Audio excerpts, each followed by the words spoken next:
All right, as y'all can see, we're back. It's another day. Zoom in a little bit. Transmission, I got it out. It was just sitting on the ground underneath it. I got it out. I put the engine back up my parts pile. So what I'm gonna do now, I cleaned up a little bit. Can't really tell, but I'm about to roll it off the driveway back there so I can pressure wash all that 50-year-old grease and oil off the frame rails and firewall, so I have a clean place to work. I'm gonna pressure wash that out there, and then I'm gonna pressure wash the driveway off, pick up all the little nuts and bolts that fell and brackets and whatnot. And then I'm gonna go get my bare block and drop it in there, see what kind of room we have, width-wise, front and back, up and down, all that, inside out, and everything. But yeah, I'll show you guys it once it's all pressure washed. So in this clip, I'm just rolling it off the driveway. You can see I hopped in it, steered it. You can see the drive shaft flopping around a little bit. It was banging around. It didn't hurt anything though. Kind of just rolled it back into the yard, and here I go to pressure washing it.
Process of Cummins swapping it.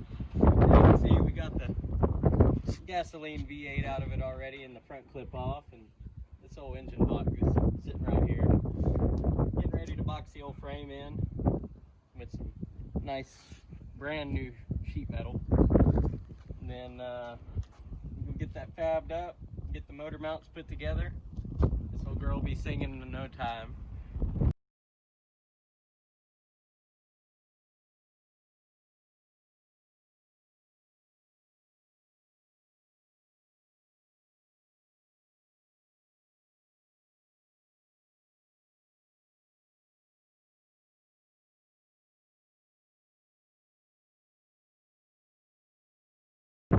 As you can see, we got some metal plate here and welded it in to box the frame in. I would say we're professional fabricators. We ran out of welding rods, so gonna make a welding rod and margarita run. But we'll be back shortly. All right, so we got the frame. We're almost done boxing it in, but it got too dark on us. But what we did, we just cut out some plates. This is 1 foot long. This was what, 6 inches long? And then this one here, it had a little V because the frame curved. And then there was a little, you can see it on this side still, that we filled in there. Welded it all up, ground it down smooth. Still got to do a little grinding here, and then we have a bunch of overhang on the bottom, you can kind of see, but we'll jack the frame way up in the air tomorrow, get underneath there, and we'll weld it all along the bottom side, and then cut off the overhang, and then weld the whole bottom side. We pretty much boxed it far enough back and far enough forward. The motor mounts will end up somewhere in here, centered up over the axle or slightly back. This side we ran out of welding rods and had to go into town and get some, and then it got dark on us. But you can see we still got a bunch of overhang here. to cut off, and then we'll weld the top, and then we'll fill that little notch in. But got that ground down, got all that almost finished ground down. And then the same thing on that side, we'll cut off all the overhang on the bottom and weld it all up. And then we have the motor in here. I think that was on camera already, but we have the motor in here, plenty of room. It ends up like way down here. And then there's plenty of room side to side for motor mounts. We'll make those at a 1/2-inch plate tomorrow. And didn't check for radiator fan clearance yet, but mainly just today was about side to side for motor mounts. But what do you think, Jared? I think she's a unit. Yes. We might just throw this motor in here. Where's that piston you had for it earlier? Oh, the piston? Oh, I put it up already, I'm sorry. Oh, it's okay. We had this thing running and idling earlier. Yeah, right there, just like that. Tore it back down just for fun. Yeah, just test fitment. But hey, you gotta do what you gotta do sometimes. Yeah, we got a whole side tracking deal on that. Just stay tuned for the video of that. But that's it. We'll get back on it tomorrow. So I got the mock-up block in. It's all centered up right now, side to side, not front to back. I'll do that here in a little bit. But I'm cutting out plates for the motor mounts and did a whole bunch of math, equations and geometry and things. That ended up being all wrong. So cut out a bunch of plates. They ended up being 9 inches by 4 3/4 inches. They will sit on the frame rails like so, flush with the top of the frame, and then I'll cut some notches for the motor mount bolts. Just how a factory Dodge frame is, the motor just slides right down into notches. And I have a little bit of overhang on the bottom, several inches, so I can build a cross member off of it for under the oil pan. But yeah, I got 2 of these cut out for this side. I'm on my 3rd one for that side, and I just lack 1 more to go. You can see, cut another plate out right here, and then I'll weld them up and we'll have motor mounts.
taking a video right now.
I like this side better than that side.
Well, that was about it, guys. We ran out of time for the weekend. Unfortunately, had to go back to work, and I didn't get to take any more videos before I left. So I'll show you guys the finished motor mounts in the next video, whenever it is I go back home for a weekend and get more work done on it. But they turned out pretty good. I still have to build the cross member that goes between the motor mounts underneath the oil pan. But yeah, you guys stay tuned and keep up with the progress on it.